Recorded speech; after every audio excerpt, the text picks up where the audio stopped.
Okay, in this video, we are going to be looking for the lowest common denominator of a rational expression. You've already done lots of lowest common denominators. For example, if you were adding 1/2 plus 1/3, you can't add those because the denominator is different. So you have to change each denominator. So the lowest common denominator of 2 and 3 is 6. And so I would change 1/2 to 3/6. I would change I would change 1/3 to 2/6, and then I could add them because the denominator is the same.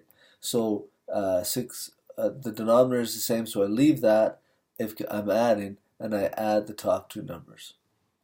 Okay, so that's adding normal fractions. Now in this section, all we're looking at is the lowest common denominator. So we're not doing any of this other stuff here.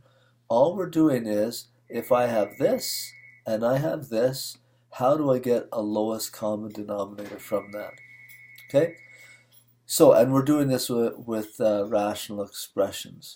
So, if I'm wanting to find the lowest common multiple, say, of these two numbers, what I could do, like I could just look at them and say, well, it's, some 92 or whatever the number may be. But another thing I can do is I can factor each number. So 12, let's take 12. I can factor that. That is 3 times 4. And typically we like to write it as a product of prime factors. So 12 could be 3 times 4, or it could be 3 times 4. I can split into 2 times 2.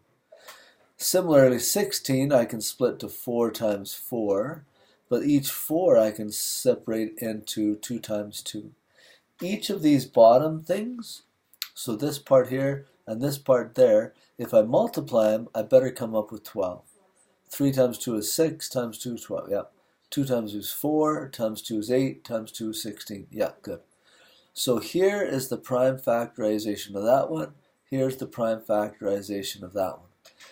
Now, in terms of numbers, if I say look at the 3's, here I have 1 3, over there I don't have any 3. So here it says use each factor, like 3, the most number of times that it shows in each one of the factorizations. So this one occurs once here, none here, so at most it occurs once. So my lowest common multiple, or lowest common denominator, must include 1 3. Now let's look at 2's. Here I've got 2 2's. Here I've got 4 2's. So use each factor the most number of times. So here 2's are 4. Here they're only 2. So I've got to use this 4 one. So in my lowest common denominator, or lowest common multiple, I've got to use 3 times 2 times 2 times 2. So there's got to be 4 2's, and there has to be 1 3. Okay? Now I multiply those numbers. 3 times 2 is 6, times 2 is 12, times 2 is 24, times 2, 48. So the lowest common multiple between 12 and 16 is 48. The lowest common denominator, if I were actually adding fractions that had those two numbers as denominators, the lowest common denominator between those things would be 48. So notice the LCM and the LCD, same. You're going to be using the same number each time. Let's see what will happen if I'm going to use rational expressions. So here I have 12xy squared, 15x cubed y, and they want me to find the lowest common multiple of those. Okay, let's take each one and break it down and break it into its factors. So I have 12xy squared. So 12 is 3 times 4, and 4 is 2 times 2. There we go, that's 12. Times x times y, and there's 2y, so I'll put 2 of them there. Okay, now let's do this one. So 15x cubed y. The 15 will be 3 times 5, I think that's the lowest. And then I'm going to have x, x, x, there's 3 of them, and a y. Now, back here in my rules, it said use each factor the most number of times it shows in any one factorization. Okay, so let's look at threes. I've got 1, 3 here, 1, 3 there, so my LCM, it has to have 1, 3 in it. Okay, let's look at twos. I have two twos here, none here, so I have to have two twos. For 5, I have 1, 5, no 5s here, so I need to include a 5. Okay, so I think I've got all my numbers taken care of. Let's look at x's. 1x here, 3 there, so in my lowest common multiple, I have to have 3 x's. Always the most number of times it appears in any one factorization. Now let's look at y's. I got 2 y's there, 1 y there, so in my lowest common multiple, I have to have 2. Typically, I won't write my lowest common multiple like that, but sometimes I could leave it like that. I'm just going to multiply it all together though. 3 times 2 is 6, 6 times 10 is 60, so that's 60. I have 3 x's and I have 2 y's. So that would be my lowest common multiple between those two. Let's try some other ones.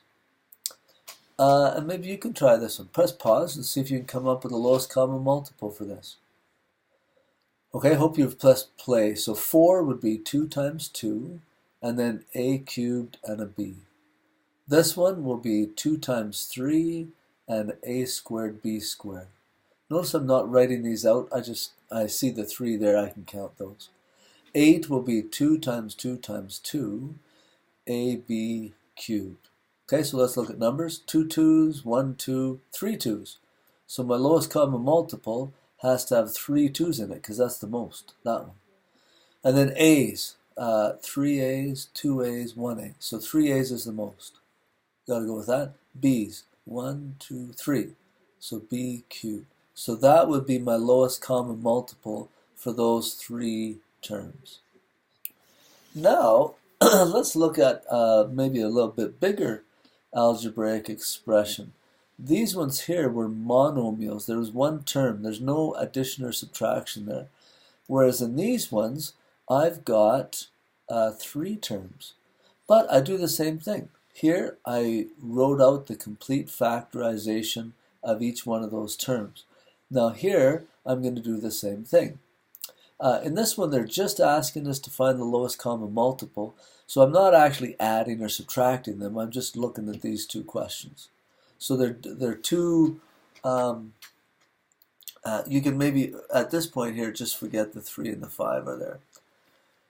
All right, so I've got y squared plus 5y plus 4. Okay, if I factor that, remembering all the stuff that I do, the y splits, 2 numbers that multiply to 4 add to 1. They have to be a plus 4 and a plus 1.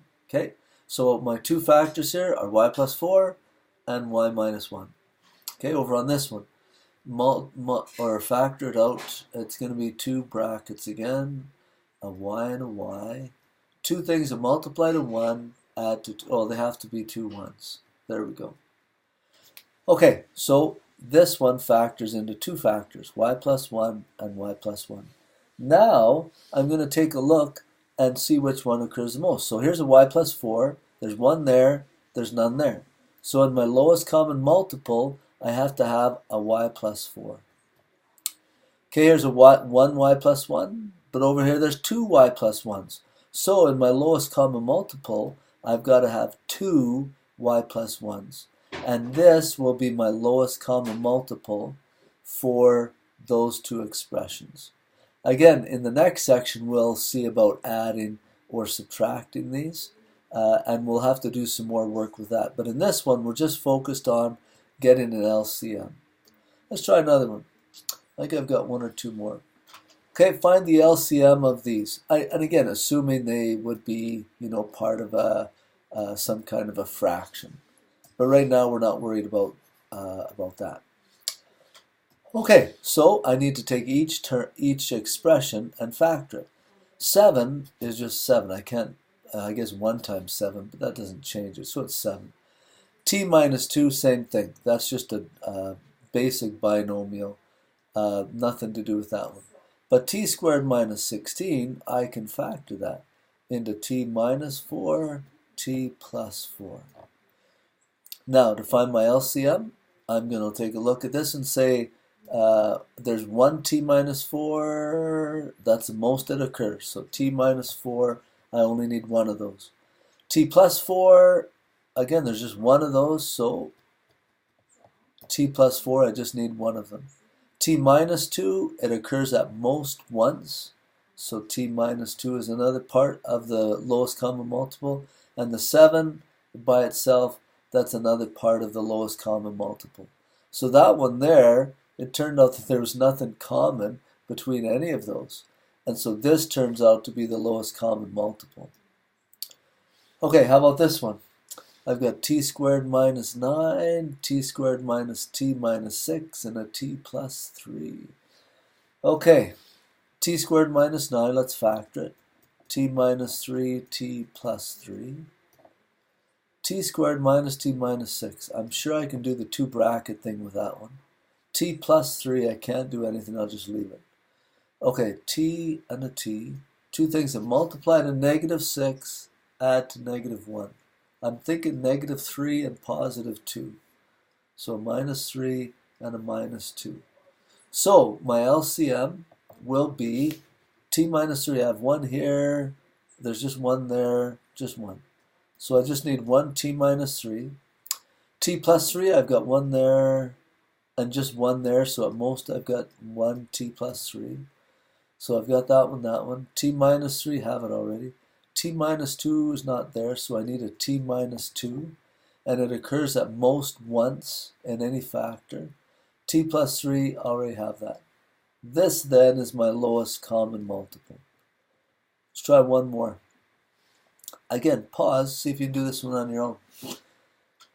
Okay, hopefully you're back. This one factors into x plus 1 times x plus 1. This one, I think I can take a 3x out. And I'm left with x minus 1. This one is a difference of squares, so it's x minus 1, x plus 1. Notice I have 3 different styles of factoring there, and you need to be able to be good at recognizing which style you need to use.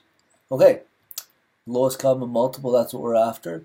X plus 1, I have 2 here, there's none there, and there's only 1 there. So I've got 2, that's the heaviest one. So x plus 1, I need 2 of those.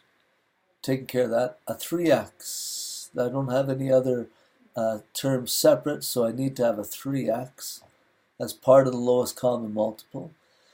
1x minus 1, 1x minus 1, so in my lowest common multiple I just need to have 1x minus 1. So this then, my lowest common multiple.